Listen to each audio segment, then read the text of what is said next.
You're watching MLS Legal TV. Share it and like it. Channel is for you. Your question answered here. MLS Legal TV. Malik Legal Solicitors. When your rights are at stake, you need experienced lawyers. Our experienced team of professionals can assist you in all matters, including immigration, civil litigation, criminal law, commercial law, family law, hearing loss, personal injury, RTA, entrepreneur, JR applications. Call us 0161 7956 0161 7956 Malik legal solicitor. नाज़रीन MLS legal TV की जानिब से आपको खुशामदीद। इस दफ़ा फिर हम आपके साथ मौजूद हैं और मलिक साहब हस्बे वादा हमारे साथ होते हैं। आप लोगों का बहुत बहुत शुक्रिया, आप हमारी वीडियोस देख रहे हैं और पसंद भी कर रहे हैं। सवाल आपके आते हैं, जवाब आपको मिल रहे हैं, इसका भी आप शुक्रिया अदा करते हैं, हम उसका भी आपका शुक्रिया अदा करेंगे। दुनिया में बहुत सारी तब्दीली हो रही हैं। मलिक साहब हमारे साथ मौजूद हैं, आपकी तरफ से हमें एक दफ़ा फिर खुशामदीद कहते हैं।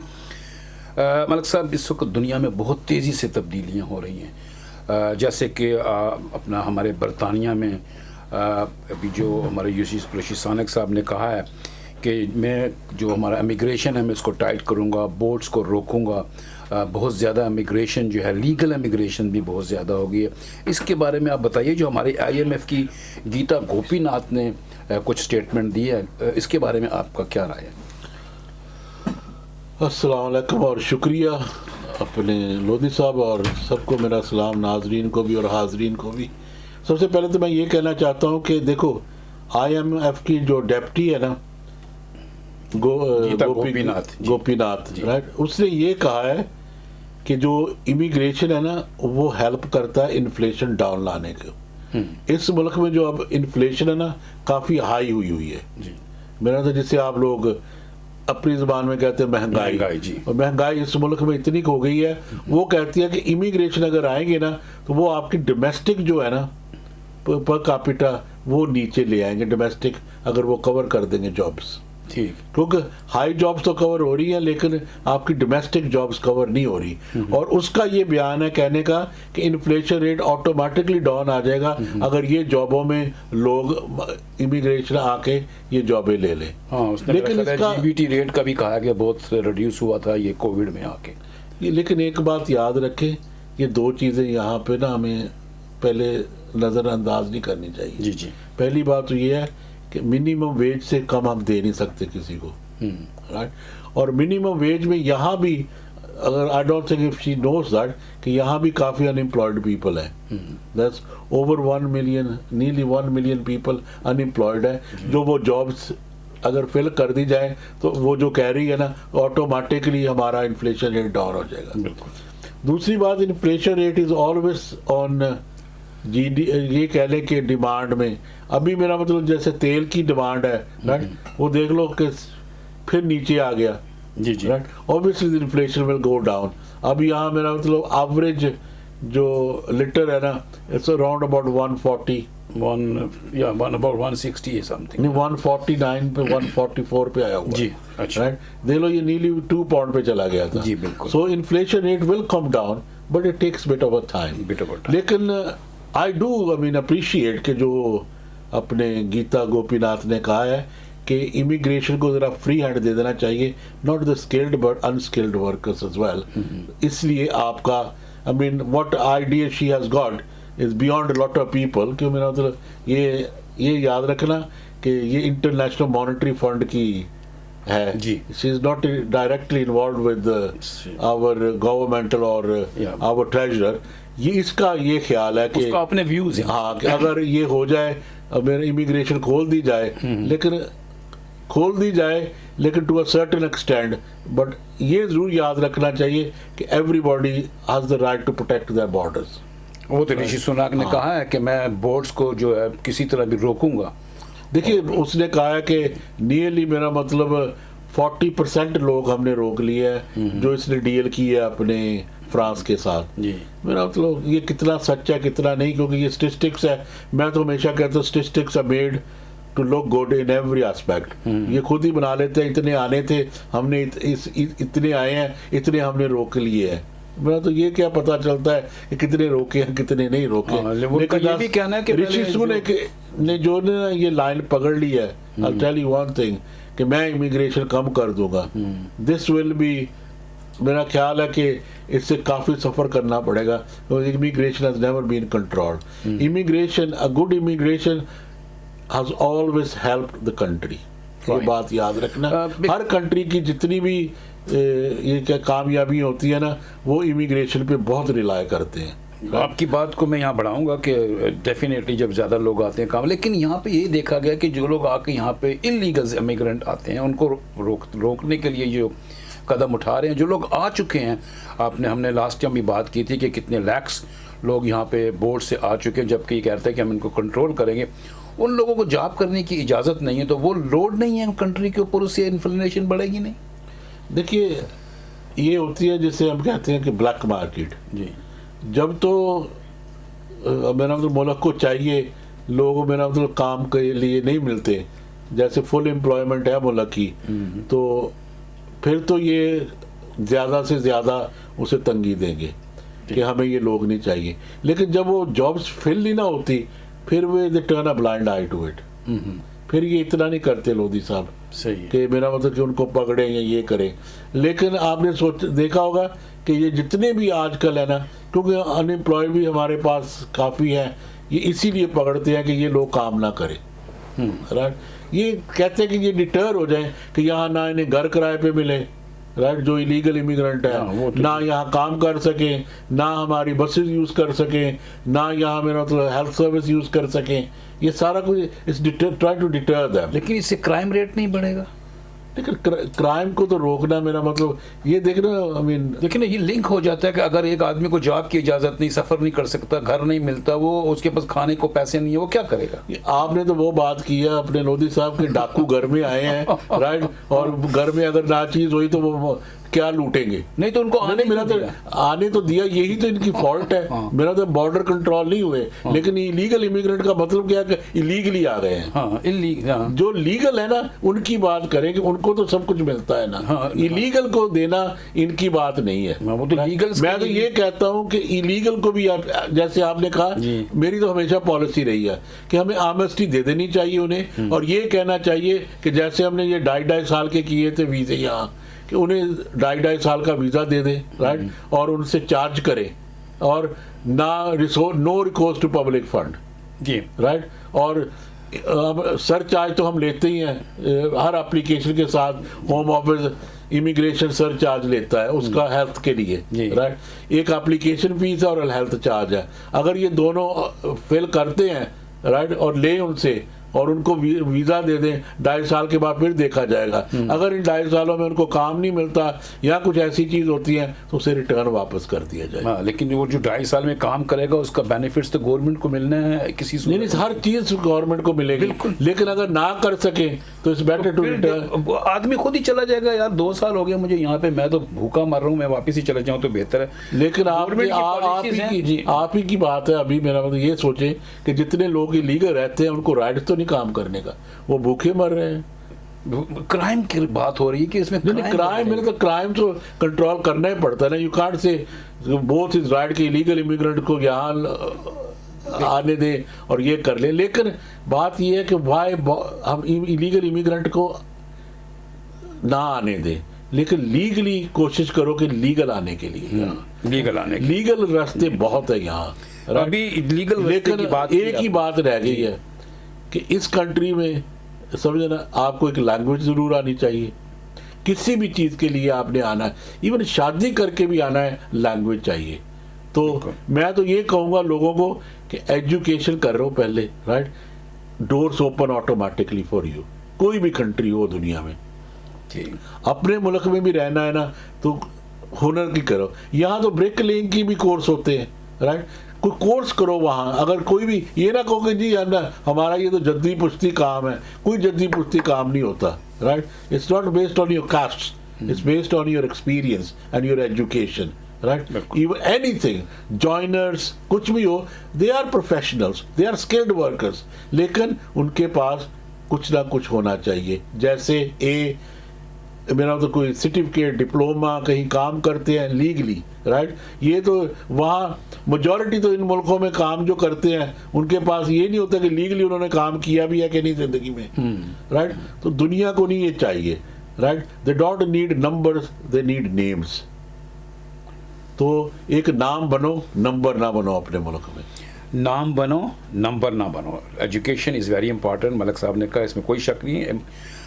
इस वक्त जो एक इमिग्रेशन ने एक नए लॉ जो इंट्रोड्यूस किए हैं कि वो कैसे है कि विदाउट जॉब ऑफर के लोग वीज़ा लेकर कंट्री में आ सकते हैं, लेकिन उसमें कोई कैटेगरी है कि आप किस कैटेगरी में हैं। अच्छा, एक तो अपने वो थी अपने जी जी, एक आपके ओवरसीज ब्रिटिश जी, जिनके पास वीज़ा था, अच्छा, ओवरसीज ब्रिटिश का, ठीक है ना।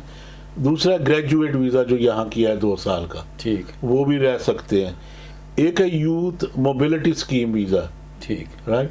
जो यूथ है 25 साल से कम, वो है इन कंट्रियों में, कॉमनवेल्थ में, अगर उन्होंने एजुकेशन किया हुआ है वो भी आ सकते हैं, राइट। ठीक। सबसे जो इम्पोर्टेंट चीज़ है ना, इंडियन यंग प्रोफेशनल स्कीम एक वीज़ा आया है। सिर्फ इंडियंस की? इंडियन, वेल उसका नाम ही है Indian Indian professional scheme visa. अच्छा, वो भी आ सकते हैं जी, यहाँ, अगर आप इंडिया में प्रोफेशनल हैं किसी चीज़ में भी। जैसे मैंने कहा है कि प्रोफेशनल हर मुल्क को चाहिए, राइट। ठीक। अगर आप प्रोफेशनल हैं ना तो इंडिया से, तो आप यहाँ वीज़ा लेके आ सकते हैं विदाउट अ जॉब ऑफर, ठीक, राइट। और फिर ग्लोबल टैलेंट, अगर आपके पास ग्लोबल टैलेंट है कोई, वो भी आ सकते हैं, है ना। या यूके एंसेस्ट्री वीज़ा है, लेकिन वो लेके आ सकते हैं। जी जी, और सबसे है हाई पोटेंशियल इंडिविजुअल, वो तो बहुत कम है दुनिया में, जी, राइट। जैसे हमने कहा जी, हमने ये न्यूक्लियर बनाने वाले हैं, ऐसे कुछ साइंटिस्ट हैं, या कोई ऐसे डेवलपर। लेकिन मलिक साहब यहाँ बात एक पूछना चाहूँगा मैं कि इन्होंने जो निकाला कि इंडियन यंग प्रोफेशनल वीज़ा जो इसकी स्कीम है, इसमें इन्होंने दूसरे मुल्कों को क्यों शामिल नहीं किया? इसकी क्या वजह हो सकती है? एक ना बात आपको अभी मैं बता दूं, लास्ट वीक भी मैंने की थी, शायद आपको याद होगा। इंडिया की इकोनॉमी बहुत आगे है जी, इसमें कोई शक नहीं जी। दुनिया चलती है इकोनॉमिक्स पे, बिल्कुल सही है, राइट। हर चीज़ इकोनॉमिक्स पे बेस्ड होती है। India is larger economy than UK today, right.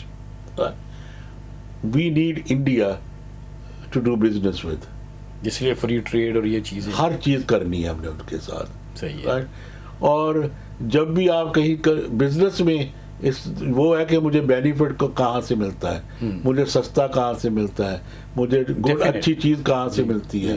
तो अगर इंडिया सप्लायर डिमांड ही इतनी है कि India is the biggest supplier, तो हमें इंडिया से करना चाहिए तल्लुकात। बिल्कुल सही है, बिल्कुल सही है। इट्स नॉट बेस्ड ऑन ये, यहाँ ये नहीं है कि ये बेस्ड है जी कि हम किसी के खिलाफ हैं। हाँ, लेकिन ये देखें कि जब से हम EEC से गए हैं, राइट, पाकिस्तान ने अभी तक फ्री ट्रेड ही नहीं की। लेकिन वो अगर सस्ता लेने किसी मुल्क में जाता है तो उसके ऊपर प्रेशर होता है, तुम सस्ता तेल लेने उस मुल्क में गए क्यों? चलो वो तो आपकी तो पॉलिटिकल बात है ना। नहीं, मैं बात करता हूँ सिग्नेचर टू फ्री ट्रेड, हाँ, जो ब्रिटेन के साथ ट्रेड करनी है। अगर आपने इनके साथ ट्रेड करनी है तो बी ए सिग्नेचर, जी जी, बिल्कुल। और वो जो मेरा मतलब करते हैं अपने टर्म्स एंड कंडीशन वो पूरे करें। अपने टर्म्स एंड कंडीशन तो नहीं ना हमेशा पूरे होते, आपके भी होंगे कुछ, डेफिनेटली, राइट। क्योंकि अगर आप फ्री ट्रेड करेंगे तो मैंने म्यूचुअल अंडरस्टैंडिंग तो होगी तो बिजनेस आगे बढ़ेगा। जो कुछ इंडिया करेगा या यूके करेगा, यूके अपना बेनिफिट ढूंढेगा और किसी कंट्री के साथ भी उसको सस्ती चीजें मिलेगी। इस बार मेरा मतलब देखो ना, अभी एक बन रहा है सेंटर जिसमें Russia, China, India and south Africa, right. अच्छा। ये एक ना जैसे EEC तरह ये एक सेंटर बना रहे हैं ऐसा, ठीक, राइट। एंड जो भी वेस्टर्न वर्ल्ड है they trying to oppose that, exactly, understand. क्योंकि इनका मेरा मतलब जो मेरा तो इनको लॉस होगा वहां से अगर वो बन गया, so obviously they gonna oppose it, right. Economically that's what every country जो भी होती है, लोधी साहब, वो अपना इकोनॉमिकल सोचती है। हाँ, उसको कहाँ से बेनिफिट है। देखो जो लोग यहाँ से आए थे, right, from all the countries, जितनी भी कॉमनवेल्थ कंट्री से, वो किस लिए आए थे? इकोनॉमिकल बेनिफिट के लिए। सही है, बिल्कुल। कोई यहाँ लोग जितने भी आए थे, इंग्लैंड में भी आए हैं, ऑस्ट्रेलिया में भी गए, they all came here for economical benefits, exactly right. इसी तरह कंट्रियाँ चलती हैं, जैसे इसमें आप no doubt इंडिविजुअल नहीं। Yeah. जहाँ इकोनॉमिकल बेनिफिट है उसी के साथ ट्रेड करो। जहाँ इकोनॉमिकल बेनिफिट है ट्रेड वहीं होता है जहाँ किसी को बेनिफिट होता है। बात हो रही है हमारी मलिक मकबूल साहब से, और आप हमारे सवालों के जवाब भी सुनते हैं, देखते हैं। अगर आपके पास भी कोई आपको ऐसा सवाल है जिसके बारे में आप पूछना चाहते हैं तो ज़रूर हमें लिखिए, ईमेल कर सकते हैं, मैसेज कर सकते हैं, कमेंट में पूछ सकते हैं। लेकिन कमेंट में लिखने से पहले ये ध्यान रखिएगा कि अपनी वो चीज़ें जो शेयर नहीं करनी चाहिए वो उस कमेंट में ना लिखिए, ताकि दूसरे लोगों को पता लगे। आपको अगर सीगा राज में यानी सीक्रेट बात करनी है तो आप हमारे मलिक मकबूल साहब से बात कर सकते हैं, किसी भी केस के बारे में हो। जैसे हमारे पास जो चैम्बर में लोग काम कर रहे हैं वो हर फील्ड से ताल्लुक़ रखने वाले हैं और आपको इसका बेनिफिट हो सकता है। वक्त से पहले अगर आप पूछ लेंगे तो यकीन आपको इसका फ़ायदा होने वाला है। कहीं नहीं जाइएगा, मिलते हैं हम छोटी सी ब्रेक के बाद। बात हो रही है हमारी मलिक मकबूल साहब से और आप देख रहे हैं MLS लीगल टीवी।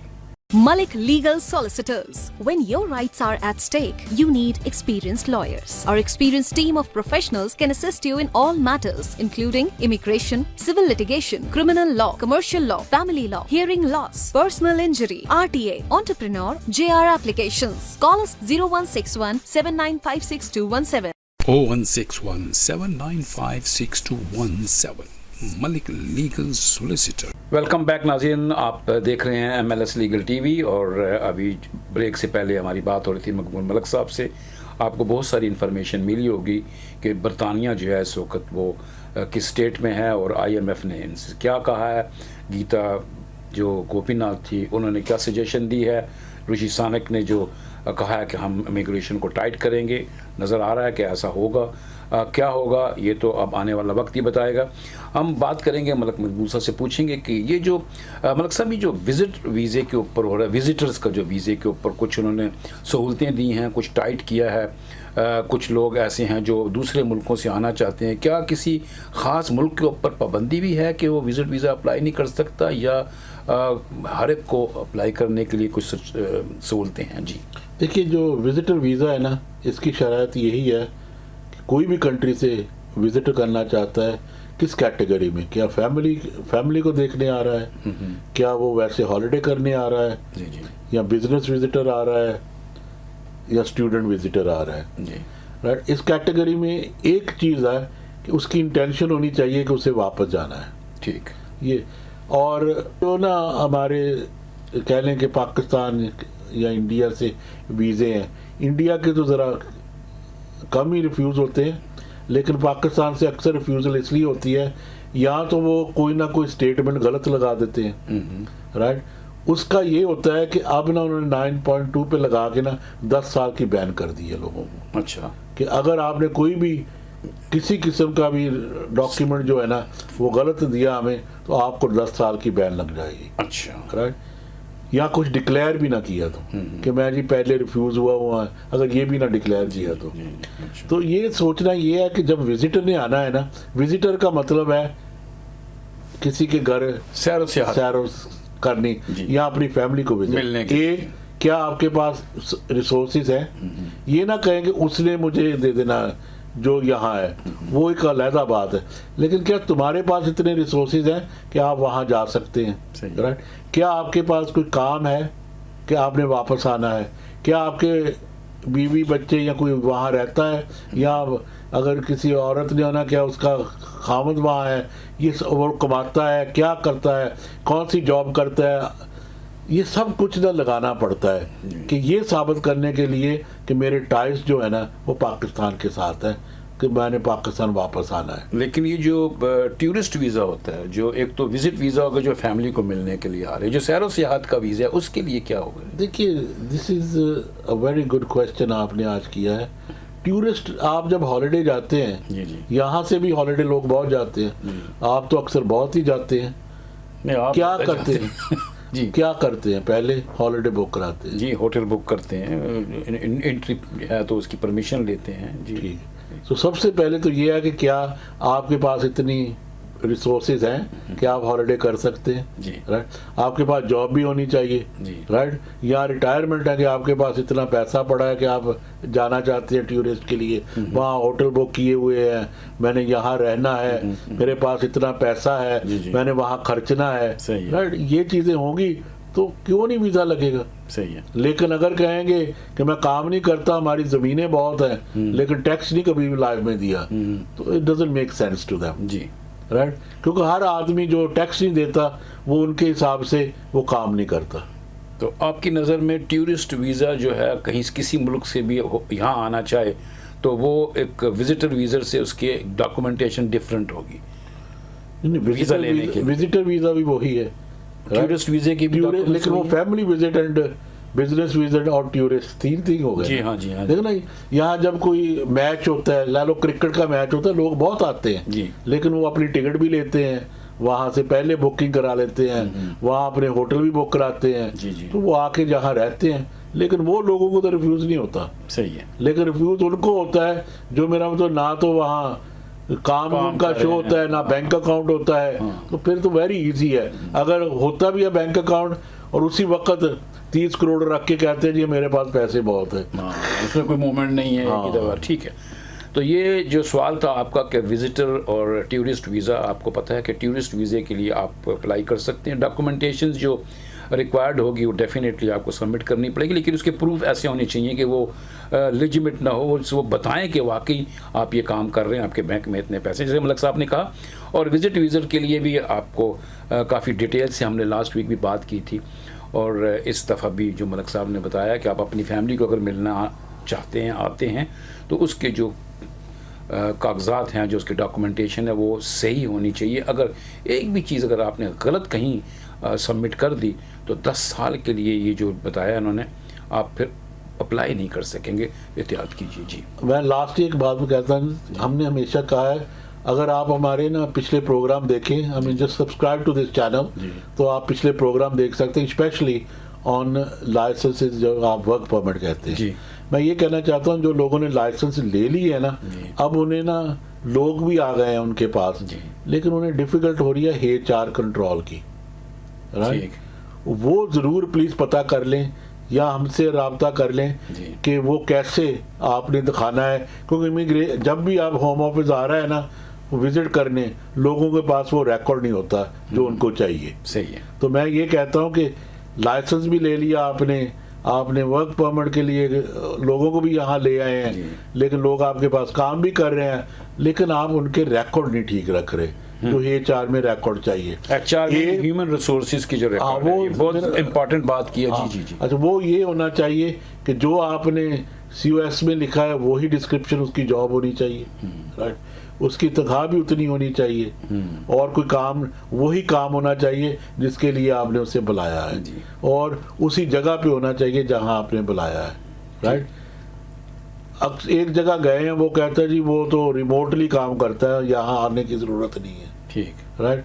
उन्होंने कहा अगर रिमोटली करना था तो आपने यहाँ क्यों बुलाया, वहीं रहने देना था, राइट। अगर सारा ही काम रिमोटली करता है, ये नहीं कहा कि उस दिन के लिए वो रिमोटली कर रहा है कि उसकी तबीयत नहीं ठीक या हमने अलाउ किया वो आज के दिन। ऐसी चीज़ें जो है ना वो आपको ज़रूर सीखना पड़ेगी ये सबक, क्योंकि देखो लोगों के पास अक्सर 3-3, 4-4 छोटी छोटी फर्मों के पास 3-3, 4-4 वर्क परमिट में लोग काम कर रहे हैं, राइट। बहुत एहतियात की ज़रूरत है। लेकिन उसको HR रिकॉर्ड, और वो भी देख लें कि अगर उन्होंने कोई क्लेम कर दिया या ऐसी चीज़ कर दी, वो भी आपको करना पड़ेगा एम्प्लॉयमेंट ट्राइब्यूनल के लिए। इसलिए HR के लिए आपको ज़रूर रखना पड़ेगा कोई आदमी, और अगर इसके लिए आपको तसल्ली से चीज़ें चाहिए तो प्लीज़ कॉन्टैक्ट अस। बिल्कुल सही कह रहे हैं मकबूल साहब कि अगर ये जो एक कॉम्प्लिकेशंस हैं, लोगों आगे हैं लाइसेंस के ऊपर, जो उनको वर्क परमिट मिले हैं, लोग आ रहे हैं, काम कर रहे हैं, ये जो एक लैक ऑफ इंफॉर्मेशन आपके पास ना होने से तकलीफ़ हो सकती है। और जो ह्यूमन रिसोर्सेज HR के बारे में बात हो रही है, तो इसमें आपको कैसे सबमिशन देनी है, कैसे उसको शो करना है, डॉक्यूमेंटेशन कैसे रखनी है, बहुत सारी ऐसी कॉम्प्लिकेशंस हैं जो लोगों को नहीं पता, और वो गलत जगह पर चले जाते हैं और अपना नुकसान करते हैं। इसके लिए अगर आपके पास नज़दीक भी कोई ऐसा आदमी हो जो आपकी रहनुमाई कर सके, ज़रूर मुत्तफ़िक हों उसके साथ बात कीजिए। लेकिन आप चाहते हैं कि हमसे ही बात करनी है, तो हम हाजिर हैं। हमारा जो टेलीफोन नंबर और ईमेल नीचे लिखा हुआ है आप देख रहे हैं, इस पे आप हमसे कांटेक्ट कर सकते हैं। हम आपकी खिदमत के लिए हमेशा तैयार रहते हैं। आप हमारे MLS लीगल टीवी को सब्सक्राइब भी कीजिए और इसको देखिए, लोगों के साथ शेयर कीजिए, हो सकता है किसी को इसका फ़ायदा हो जाए। और मेन चीज़ जो आज हम बात करने वाले हैं हम अपने मकबूल मलिक साहब से कि मलिक साहब, ये जो हमारा जो MLS लीगल टीवी हमारा चैनल है, लोग इसको सब्सक्राइब भी कर रहे हैं, देख भी रहे हैं। वो हमेशा ये कहते हैं कि हमें जो सवाल होते हैं हम जो देते हैं उसमें हमें कोई रहनुमाई पूरी तरह नहीं मिल रही। उसके लिए अगर वो आपसे बात करना चाहें 1 to 1 तो वो कैसे आपके पास पहुंच सकते हैं, यानी अगर ईमेल या टेलीफोन नंबर नहीं है तो? देखिए, ईमेल भी लिखी हुई है, आप चाहें तो info@maliklegal.co.uk भी जा सकते हैं, या नंबर है हमारा ऑफिस आवर का 01617956217 और हम ज़रूर आपको रहनुमाई दे देंगे। या आप ईमेल करके अपनी जूम पे मीटिंग भी बुक करा सकते हैं जी, ये बात जी। और हम 1 to 1 आपको जूम पे मीटिंग करके आपका सारा बिना तसल्लीदा एडवाइस भी दे सकते हैं, सब कुछ करेंगे आपको जितना भी बेस्ट टू आवर एबिलिटीज़ और जो अक्सर लोगों को फ़ायदेमंद होती है।